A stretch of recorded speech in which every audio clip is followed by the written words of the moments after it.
মাননীয় সদস্য সৈয়দ সাইদুল হক হবিগঞ্জ ৪ সম্পূরক প্রশ্ন করুন। ধন্যবাদ মাননীয় স্পিকার।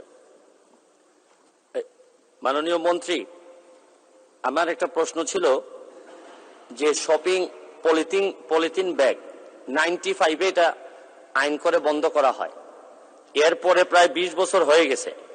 এখন গত সপ্তাহে আমি একটা নদী খনন করতে গিয়ে দেখলাম যে প্রায় কয়েক হাজার মন শুধু পলিথিনই হবে। তো পলিথিনের অবস্থাটা এরকম হয়েছে যে শুধু আপনারা পলিথিন ব্যবহারকারীকে ফাইন করে যতটুকু কন্ট্রোল করতে পারবেন, তার চেয়ে পলিথিনের যে ইনগ্রেডিয়েন্ট আমদানি করা হয় এই যে মূল জায়গায়, এই জায়গাতে আপনারা হাত দিবেন কিনা, এক। আর সেকেন্ড হচ্ছে কি, ব্রিকফিল্ডের যে বিষয়টা, শুধু পরিবেশের ক্ষতির সাথে সাথে আমার এলাকায় আমি খেয়াল করে দেখলাম যে কৃষি জমির মাটি সব ওনারা নিয়ে যাচ্ছেন। কিছুদিন হয়তো নির্বাহী ম্যাজিস্ট্রেট পাঠানো হয়, কিন্তু এটা এমন ভাবে এমন জায়গায় চলে গেছে যে স্থানীয় প্রশাসন এটা কন্ট্রোল করতে পারতেছে না।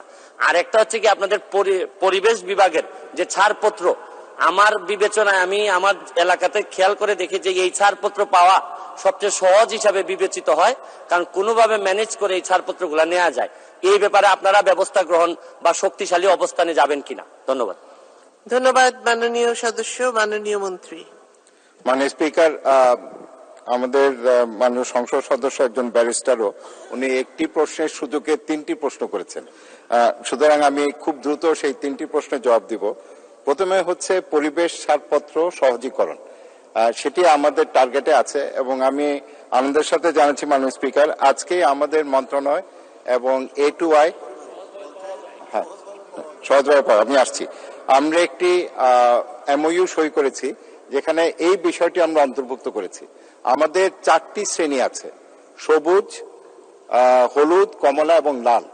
এবং সবুজের যে ছাড়পত্রটা আছে সেটাকে আমরা আরো কিভাবে সহজে একটা সেলফ অ্যাসেসমেন্টের মাধ্যমে করা যায় কিনা।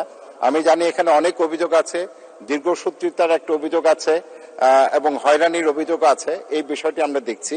যেহেতু আপনি ইট ভাটার যে কথাটি বললেন, আগের এক প্রশ্নের জবাবে আমি বলেছি, সুনির্দিষ্টভাবে আপনাকে আবারও তথ্যটা দিচ্ছি।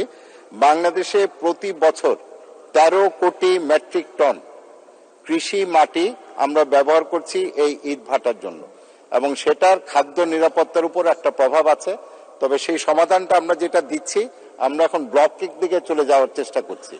এবং আরেকটা আপনার যে প্রশ্নটি ছিল সেটা মাননীয় স্পিকার, যেহেতু সময় কম, আমি ওনার সাথে কথা বলে সেই প্রশ্নের জবাবটি দিব। আপনাকে ধন্যবাদ মাননীয় স্পিকার।